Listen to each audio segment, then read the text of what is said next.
All right, well, welcome to the 6.7 notes. We are looking at something called the dot product. The dot product. And so what we're looking at with the dot product, it is a number, first of all. It is not a vector, it is a number. And it's a number that has a lot of applications. They're mostly in engineering and physics, things like calculating work, which you may or may not know what work is. We're going to talk about it in just a second. Also finding the angle between two vectors and finding like unit vectors. So there's actually quite a few different things that can help with. Okay, so here's how you do a dot product. You'll have two different vectors, and each vector will have a horizontal component and a vertical component. So let's say we've got vectors v and w. If I take the two horizontal components for each of them and I multiply them together, and then I take the two vertical components from each vectors and I multiply them together, and then I find their sum. When I do that, I will get a number, and that number is the dot product. The way we will signify a dot product is literally we will put a dot. So this is not to be confused with just like a regular multiplication here, which we really don't just like do normal multiplication operations with vectors. We will be doing the dot product, but I just want to make sure you understand it is this specific method here where we multiply the horizontal components, multiply the vertical components, and then find their sum. So let's say we have these two vectors v and w as listed here on examples 1 through 3. If I want to find the dot product of v and w, I'll start by multiplying together the horizontal components, and then I will add to that the product of the vertical components. That number, in this case 18, is the dot product. But what do you think would happen if you switch which vector is listed first in the dot product? Do you think anything would change? Probably intuitively you answered no, it should be the same, and you're correct. What would happen is if I do, again, the horizontal components and I multiply them together, I mean, I'm still multiplying 2 and 7, or 7 and 2. I'm still going to get a 14 for that portion of the dot product. And then when I multiply together the vertical components, I'll switch which one I'm writing down first, but with multiplication, it's commutative, so it doesn't matter, and I still end up with the same answer. You can also find the dot product of a vector and its self. So if I want to find the dot product of vector w times vector w, what I'll do is I'll take the horizontal component times itself plus the vertical component times itself. Or in other words, the horizontal component squared plus the vertical component squared.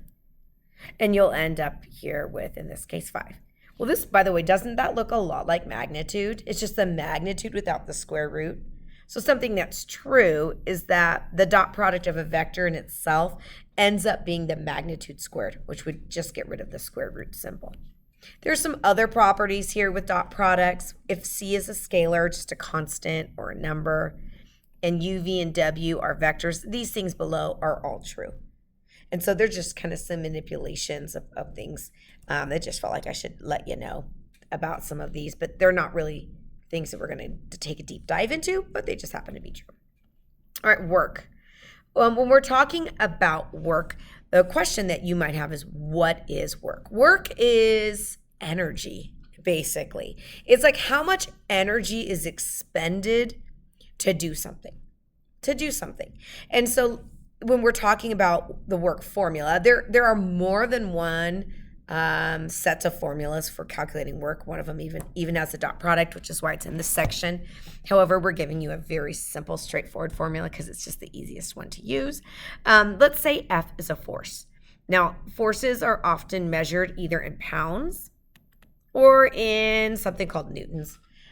Which if in a high school class, you may not encounter newtons unless you're in a physics course. But if you think about like force, like imagine like maybe a dog and its bite, maybe on like maybe a toy or something. Well, oftentimes the force of a bite of an animal is measured in pounds. So that's common. Distance, which would be measured typically in feet, and some angle, usually measured in degrees. The amount of work that's calculated, and again, work is how much energy is exerted to do a certain activity. Here's the formula. F is the force, D is the distance, angle is theta. By the way, the unit of measurement kind of depends on how the units are given for force and distance. It was a really weird unit of measurement that's commonly used. If force is measured in pounds, it's called foot-pounds, which is weird to me because foot is singular, pounds is plural, but that's just a common unit of measurement. You might also hear it measured in joules. That would be done if the force is given to you in newtons. All right, so here's an example. A child pulls a wagon along level ground. They are pulling on the handle and using a force of 20 pounds on the handle. The handle is like up at an angle. So like this is like the handle right here. The handle's at an angle of 30 degrees with the horizontal. Okay, so there's like the little handle and they're pulling on that handle with a force of 20 pounds. We want to figure out how much work is done if the child's pulling the wagon for 150 feet. So the force, remember, is measured in pounds. So that would be 20. The distance, D, would be 150 feet. And then we'll multiply this by the cosine of the angle, which in this case is 30. It's really common for people to write these as decimals rather than exact values. So we'll get 2,598. And it didn't give you directions for rounding. I'll do 2 decimal places, 0.07. What are the units of measurement for this? Well, pounds in this case was the unit for force. 150 was measured in feet. So we would call this foot-pounds. I know that's weird, but that's the unit of measurement for this one. This is, again, how much energy is exerted to move the wagon. All right, well, here's another application for dot products. And dot products can be used to find out the angle that's between 2 vectors. We've got 2 formulas here. They're really the same formula, just we've isolated theta in this one by using an inverse trig function. But both of them, the numerator is the dot product of the 2 vectors. On the denominator, we're going to take the magnitude of each vector and multiply them together. And then we want to figure out the inverse cosine of that so we can find out what is theta. Now, by the way, theta is going to be the smallest non-negative angle between the vectors. The reason I'm stating it that way is you guys know angles can be measured as a positive or negative depending on the direction. And we could go around a circle multiple times and get different equivalent angles. So we're going to just use that smallest angle. 2 vectors are parallel when the angle between them is either 0 or 180. Now that might be very surprising because I know what you're probably thinking when you're thinking of parallel, you're thinking of parallel lines and what they look like. They're coplanar and they never intersect. They don't get any closer together or farther apart. Well, with vectors, this is something different. So what would it mean if the angle between 2 vectors is 0 degrees? Let's say I've got a vector here. I'll call it vector V. If I have an angle, another vector, and there's 0 degrees between the angles, it would look like this.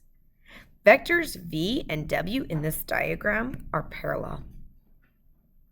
And I know that looks really different than parallel lines. However, that's what parallel vectors look like. Well, that's one way they can look. There's one other way. The other way that they could look is if the angle between them, instead of being 0 degrees, is 180 degrees, which would look like this. Maybe I'll call this one vector P. We're going to assume that that is the exact opposite direction. And I'm super bad at drawing today, evidently. Maybe it's slightly better there. All 3 of these are parallel vectors. The angles between them are either 0 degrees or 180 degrees. So they're considered parallel. Different perhaps than what you anticipated. Well, orthogonal vectors, you might relate that to the word perpendicular, but when we're talking about vectors, there is a different kind of set of language that is discussed. So we will say orthogonal rather than perpendicular most of the time.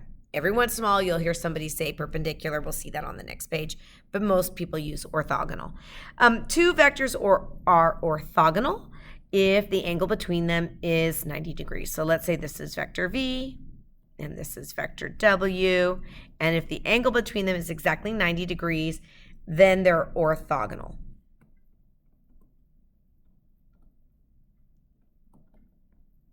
Now, when would that happen? That would happen when this angle is 90 degrees.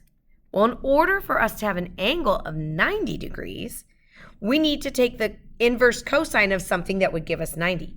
So if we think about our unit circle and we think about 90 degrees and we think about what is the cosine up here at 90 degrees, Well, this is the ordered pair 0, 1. Well, in order to get a 90-degree angle, I need to have a situation where the cosine of this angle is 0. So I need this quantity to equal 0. Well, how do you make that quantity equal 0? You make a ratio or a fraction equal 0 if the numerator is 0.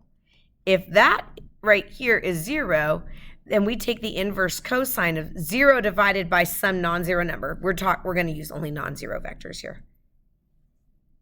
Then I would be taking the inverse cosine of 0, and that is 90 degrees. So anytime the dot product is 0, you will have orthogonal vectors. So let's take a look at number 5. We're going to find the angle between vectors v and w here. So I will want to find out what that angle is. I'll be taking the inverse cosine of the formula at the top of the page. So I want to be doing the dot product of vectors v and w on the numerator.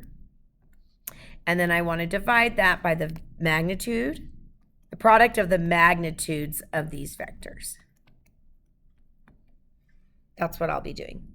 Now, I'm going to round this to the nearest tenth of a degree, so I will be using my calculator.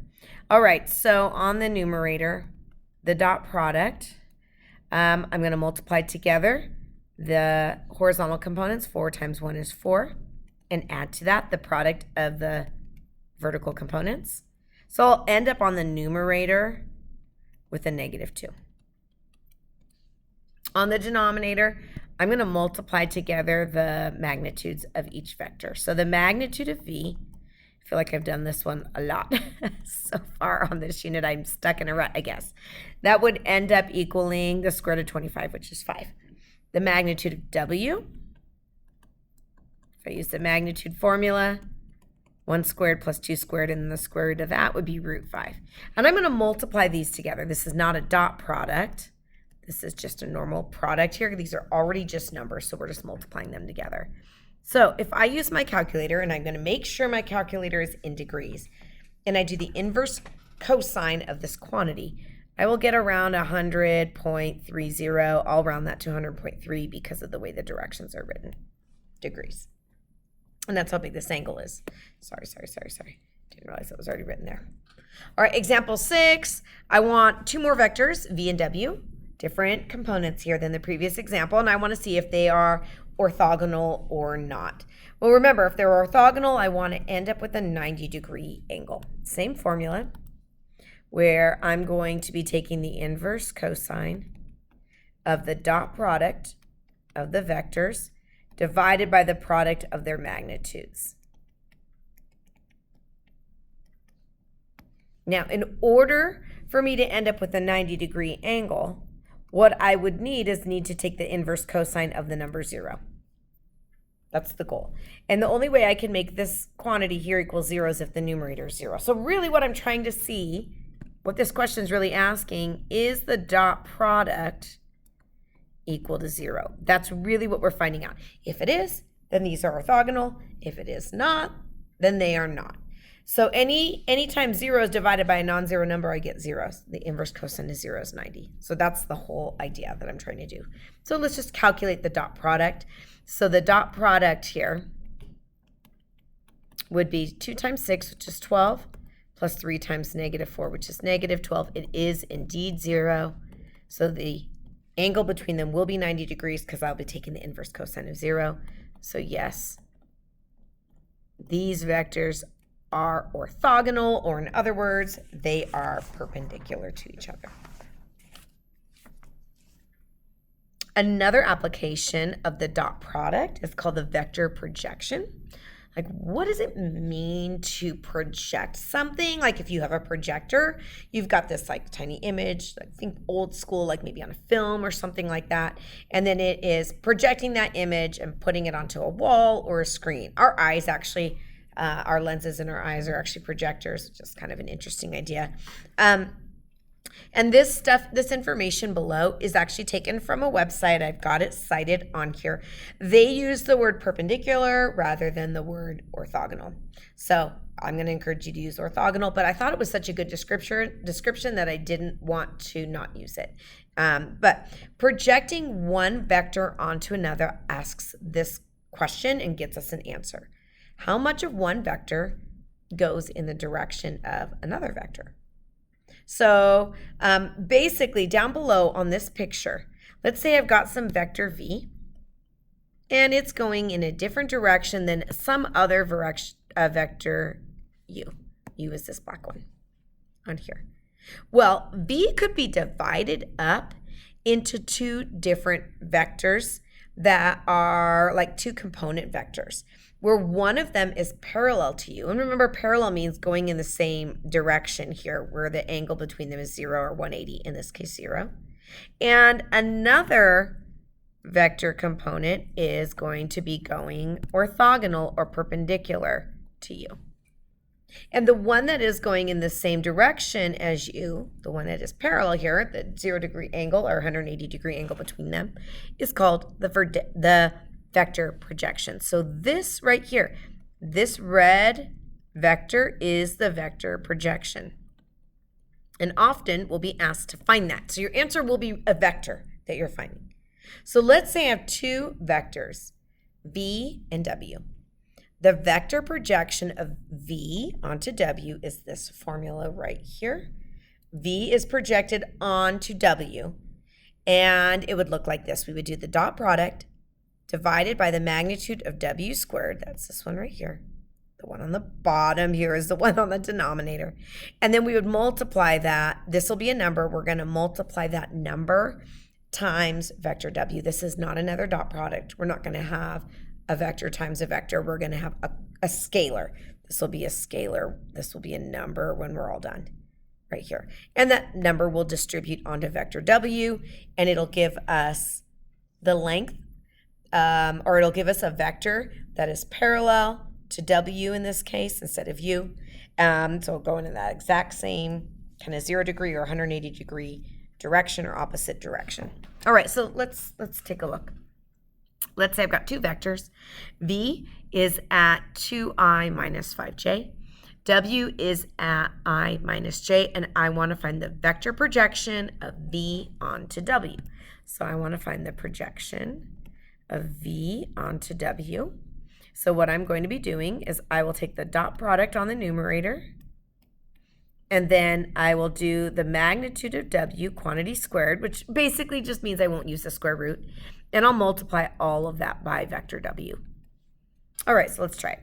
So V times W, I will multiply the horizontal components and add to that the product of the vertical components. On the denominator, I'm going to do the magnitude of W, quantity squared, which basically means the square root and the squared will cancel out. But I'll do 1 squared plus negative 1 squared. And then all of this is going to multiply the vector W. So what would I get? On the numerator, I'll get 7. On the denominator, I get 2, and the square root and the square cancel, so it's 2. So I get 7 halves, which is like a scalar or a constant, times vector W.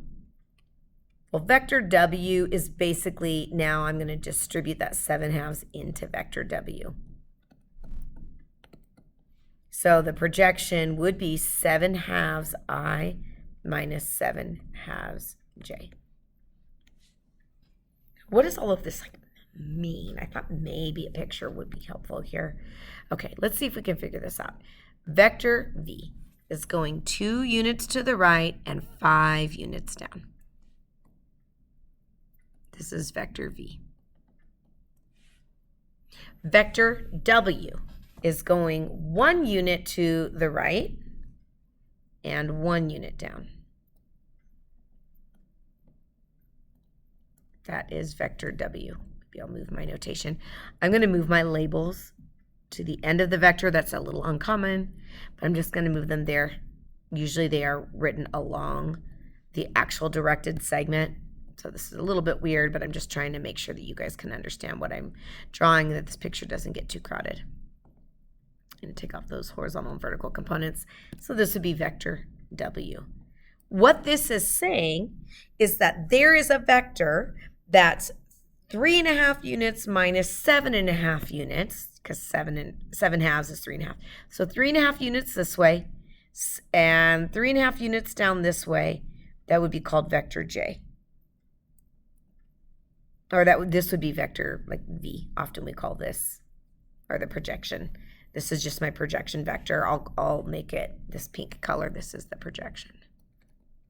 What it is it's how much of vector V is going in the same direction of vector W. So notice how they are parallel. V and the projection are parallel. Well, this last part builds on this just a little bit more. It's called a vector decomposition. If we have two vectors, U and V, and I take vector U and I split it up into two vectors. Vector V sub 1 would be the projection because it's going to be parallel to vector V.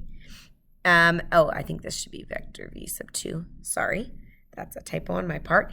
This one, vector V sub 2, would be the vector that is orthogonal to vector V. We could write it here or here, it doesn't matter.